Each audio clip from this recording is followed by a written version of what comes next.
Welcome to Retirement GPS, navigated by Zenergy, your roadmap to a secure and confident retirement. Each week, we explore strategies, stories, and planning frameworks designed to help you navigate the complexities of life after work.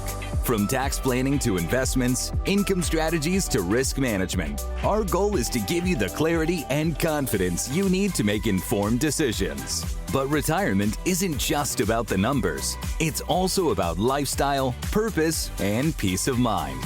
We're here to guide you through both the financial details and the personal dimensions of this next chapter. Let's chart today's course. Hello and welcome back to the Retirement GPS podcast. This is episode 17. We're going to focus on a really interesting topic today of semi-retirement. So if I'm not going to retire completely, should I work part-time or do a little work in retirement? I'm your host, Ryan Zaharchek, certified financial planner and president of Zenergy Retirement Planning. And I am your co-host, Zane Belsack, associate planner here at Zenergy. How you doing today, Zane? Having a good day? I'm good. I'm ready to get through this topic. It seems like the in-between from the rat race to financial freedom. Yeah, and there are a few questions that we ask every single person that walks in our door, and this is one of them. And to be honest with you, people are a little caught off guard by the question. And what we talk about various stages, especially for people that are coming to us pre-retirement. First question that we ask is, what do we want to run the plan through? What is our life expectancy? That's a tough question. I'm not asking people when they're going to die, but we say, how long do you want us to run the plan? We can run it to 90. We can run it to 120. Obviously, if we run it to 120, you'll have less money. If we run it to 70, you're going to probably live longer than that. And, it's going to be really limited planning. So we find the right age there. The next question we ask is, when do you want to fully retire? Which means you want to live 100% off your assets, your income, various income sources, but you do not want to be dependent on working. And then we ask the question, do you want to have a semi-retirement? And if so, at what age? Now, this is a question that kind of catches people like a deer in the headlights, is semi-retirement. What is semi-retirement? And I want to tell you the story of Nora and Miguel. So we had a couple that, to be honest with you, still liked working. Nora really loved her work, but she did not like the 50-hour work weeks that she had. And Miguel, even though he loved the intellectual stimulation of what he was doing, he wanted to spend more time with the grandkids, and he really wanted to spend more time hunting. He really wasn't ready to be done, wasn't ready to hang it up. And he felt they both actually torn as to what is their obligation. And we asked them that question, and it sparked an idea that, wait a minute, maybe it is a good idea to pull back. Maybe it is a good idea to have what we call a semi-retirement, which is, I'm going to quit the rat race. I'm not going to live fully off of my assets or Social Security, pensions, annuities, my income sources. I am going to put a little bit of money in my pocket through working, but I just don't want to be in the rat race anymore. Maybe I want to continue to do what I do, just do it at a more relaxed pace. Maybe I want to do something totally different. Maybe I want to quit that high-powered corporate job and become a scuba instructor. Does that sound fun, Zane? Want to be a scuba instructor? That does sound pretty fun. If you're interested in scuba diving, it's definitely something to look into. Look out for the sharks. Yeah, of course. But that is true. Yeah, look out for the sharks. But jellyfish. It seems like semi-retirement is just a way to not rip the Band-Aid off so suddenly. It's a way to slowly tear it off so you can get used to the retirement life that you really deserve. I've been learning about this even in my own career, and I've always known about semi-retirement, but really, because I own my business and I can control my hours and what I do and how I do things, I've been learning a lot about really designing that future, and this is what semi-retirement feels to me. And Zane, I know you're young in your career, so it may be hard for you to imagine, but for those of you who are not so young in your career, the thinking of being able to design a weekly program that I'm doing things that I love to do with people that I love to do them. I feel really passionate about the work I'm doing, and there's purpose behind it, but I'm not killing myself. I'm working at a pace that I'm comfortable doing, and I'm able to have those other things in my life that maybe I didn't have before. I'm able to spend more time with my spouse and family, my kids, grandkids, and travel more. Would you ever want to retire from that? Depends. Sure. It depends what you're thinking about. Is that something you're really interested in doing? Are you interested in quitting I guess you can say, quote unquote, the rat race and going into something more laxed? Or are you just sick of working in general?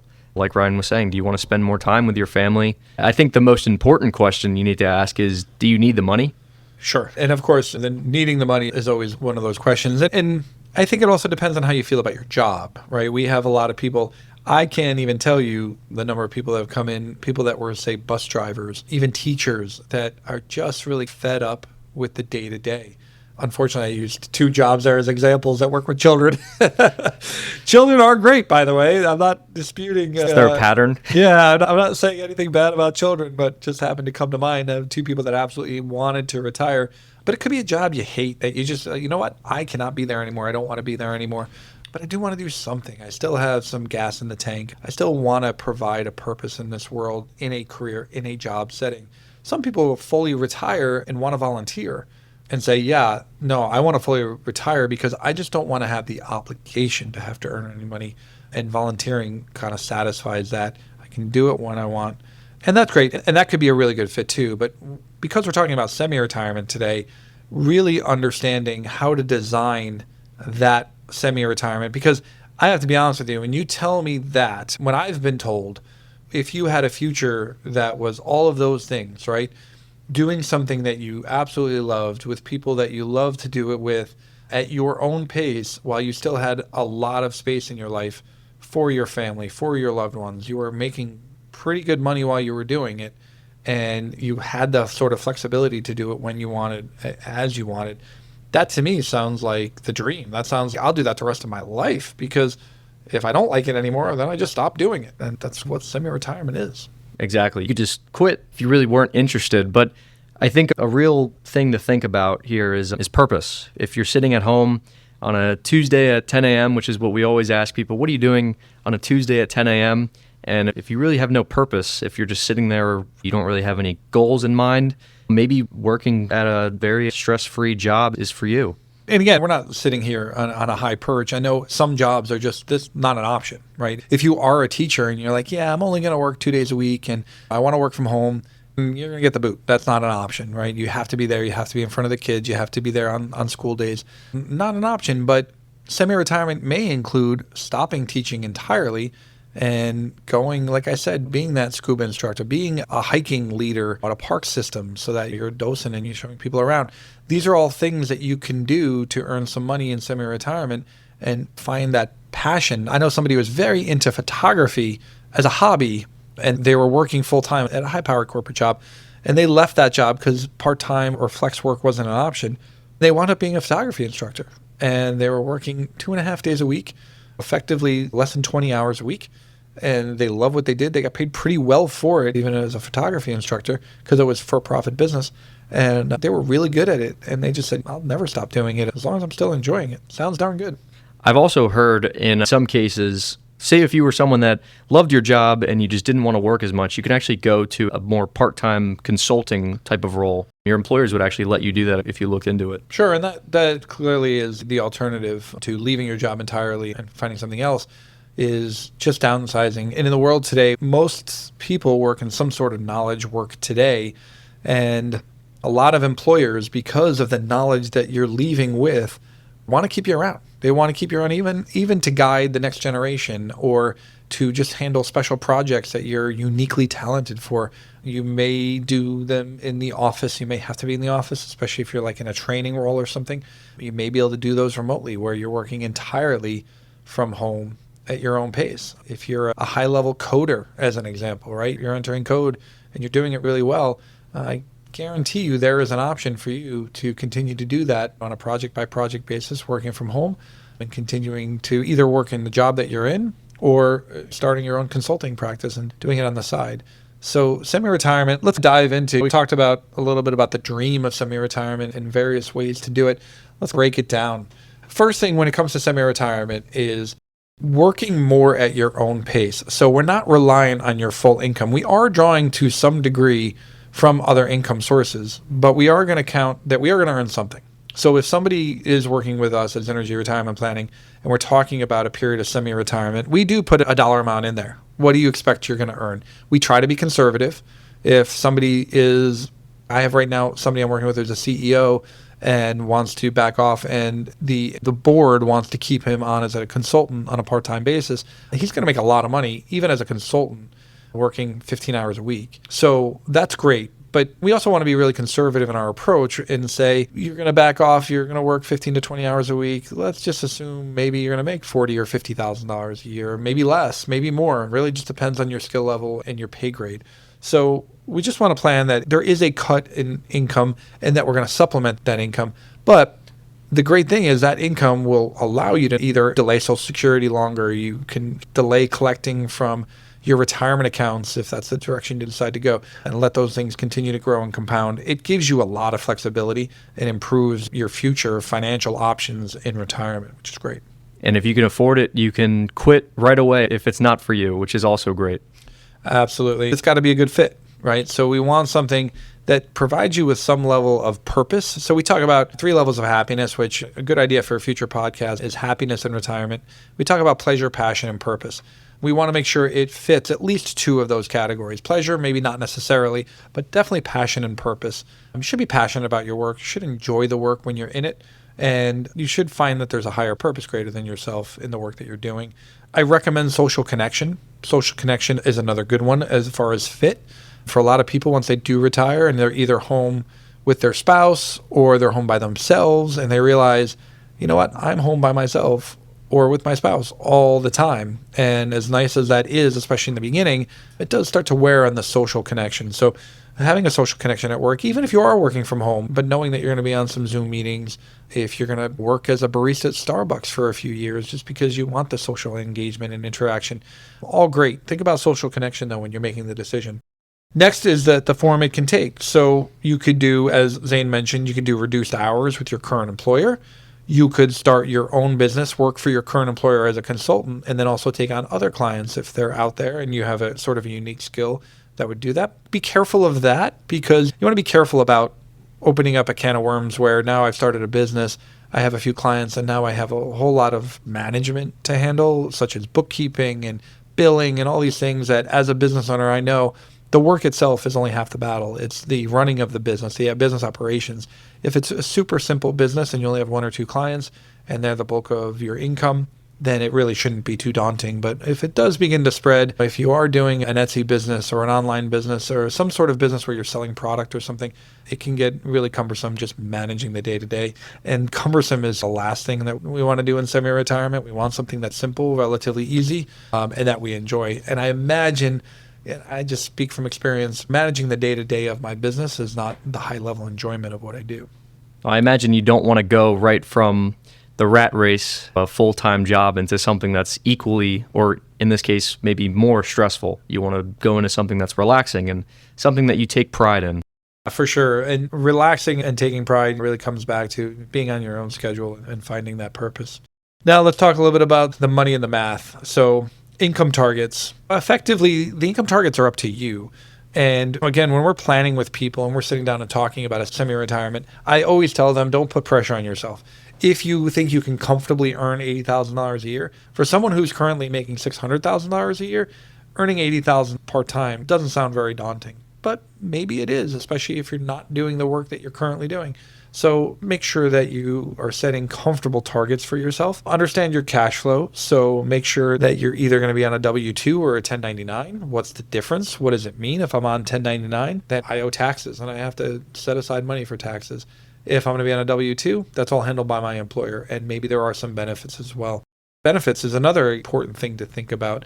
If I am working less hours, am I still eligible for a 401k? Am I still eligible for my health insurance? Or is that all going to be now on my own or through Medicare? Keep that in mind when making a decision as to the right fit. If you are on a 1099, you can still save more for retirement if you want. You can set up a solo 401k or a SIP IRA, and these can really be great tax deferral or tax benefit strategies for you. Next, let's talk about how semi-retirement affects your government benefits. We'll talk both about Social Security and Medicare. We talked about Medicare, we touched on it, right? If you're not 65, then it doesn't matter. You're not eligible for Medicare. So whether you're working full-time or semi-retirement, there really is no impact whatsoever. If you are over 65 and you're working part-time, you do want to think about how does working part-time, if I'm currently on my employer's benefit plan, do I want to switch over to Medicare or do I want to stay on my employer's plan if that's an option when I'm working reduced hours or I'm working in semi-retirement? The next thing is Social Security. If you decide that you're going to collect Social Security, you're below 67 and you're earning, well, figure out and make sure that you're checking your earnings test to make sure that you're earning below the threshold of how much you're allowed before you're going to be penalized. And in 2025, that's $23,400 a year. So if you're collecting Social Security at 63 or 64 and you're earning more than that at your semi-retirement job, then you're going to be penalized on your Social Security. So it should be taken into account. We actually did a great podcast on that just recently. So check out your library and listen to our Social Security podcast to get more details on that. If you're over full retirement age or you're not collecting benefits, then don't worry about it. So you can work, you can earn as much as you want in semi-retirement, and it's irrelevant to your benefits. So important thing to consider. Let's talk about your lifestyle and having fun. We talked about purpose, right? And having a purpose is really a challenging thing to wrap your head around. What is purpose in my part-time work? Of course, something that you enjoy. I don't really find enjoyable and purpose necessarily being the exact same thing, right? Purpose is a purpose greater than ourselves. You might enjoy mentoring younger employees at the company. If you're staying on as a consultant and they want you to mentor younger employees, you might find a lot of purpose in that. Like you're passing on all this information that you've learned in your working career, maybe the last 45 years, and now you want to pass that on to the younger generation. That's really purposeful for sure, to mentor. Helping the company build something that they're in the process of building. They're in the middle of a big project that you're a key component of, but you're done working the long hours.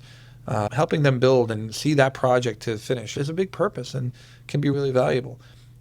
Serving a higher purpose. If you work in something that's really meaningful, such as education, or maybe you work for the church, you work for a charity, you work for someone that you feel strongly about that you want to continue to provide service to, that can be really purposeful. So find a purpose in your work and make sure that's tied into your semi-retirement, because you will find the strength to wake up on that Tuesday morning when maybe you're like, oh, I'm just not sure I want to work today, if there's more purpose behind it. Social rhythm. Plan people time each week, whether that's through the work that you're doing or not through the work. Because if you are working at home, your job is sitting in front of your computer and typing away, then make sure in the days where you're not working that you're out doing things socially, that you're out engaging with the world, and that you're not stuck in the house. You will find that you have a more fulfilling and happy, enjoyable retirement if you're out being social. And if your job or semi-retirement is not providing that, make sure you're providing that on your own. And make sure you're protecting the off days. If your employer is saying to you on a regular occasion, once in a while is probably not a problem, but if they're making you work on your off days, especially if there's no extra pay, you may do it once or twice as a favor, but I would say these are the days that I'm going to be protective of, and I'm not willing to do it. If you are willing to do it for more pay, let them know that too. Say, yeah, I will do it in the future, only if I'm paid for it.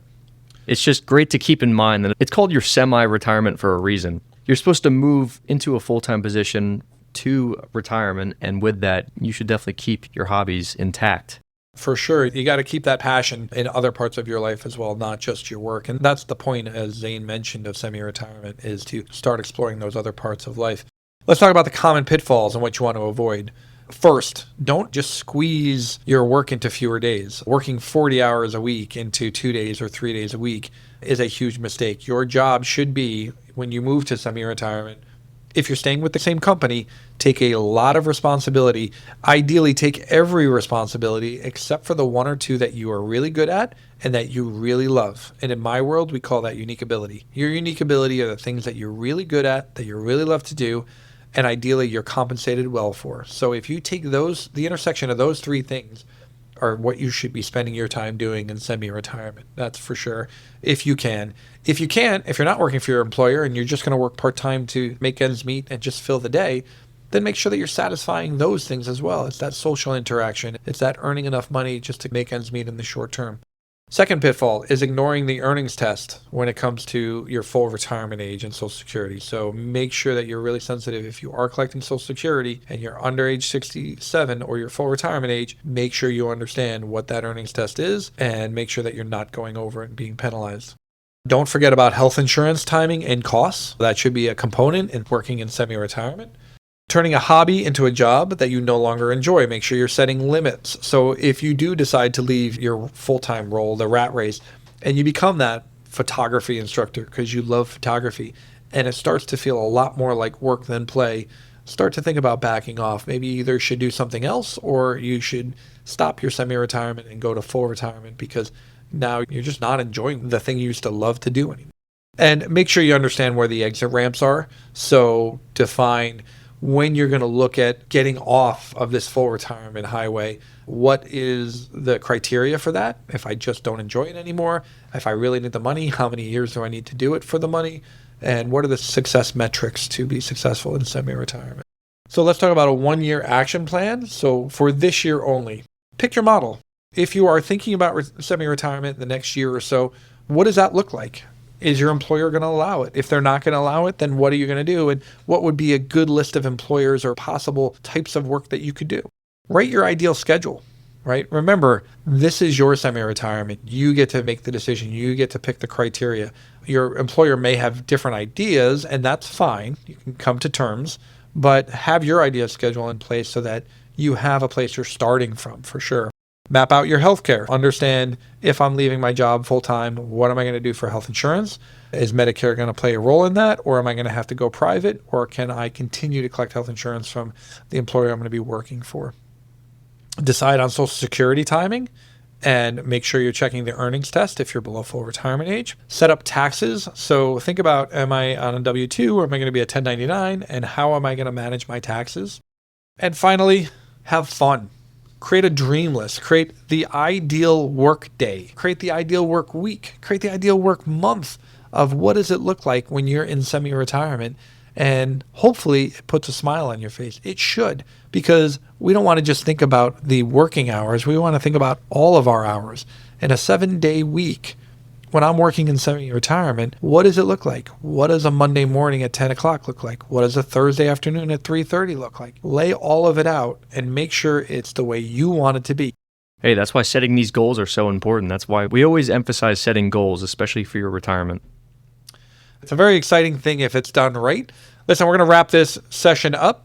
Make sure that if you like what you heard today, make sure that you like us. Make sure you subscribe, pound that subscribe button. And please don't be afraid to refer us to other people. If you know somebody who's near retirement, needs to learn this content. We've got a lot of great content. We're going to continue to have great content for those close to retirement, making sure that you do make good decisions as you're moving towards this very exciting time in your life. Zane, anything else to add? All I got to say is happy planning. Thank you for listening to Retirement GPS, navigated by Zenergy. To explore today's topic further, visit our blog mile markers at zenergyretirement.com/blog, where we offer detailed strategies, examples, and downloadable tools to support your retirement journey. Follow us on LinkedIn, Instagram, and Facebook at Zenergy Retirement Planning for weekly insights, checklists, and planning reminders. If you found this episode helpful, please subscribe, leave a 5-star review, and share it with someone planning for their future. Until next time, keep navigating toward a confident retirement. This podcast is for informational purposes only and is not intended as investment, legal, or tax advice. Listeners should consult their own financial, tax, and legal advisors before making any decisions. Zenergy Retirement Planning is a registered investment advisor located in Red Bank, New Jersey.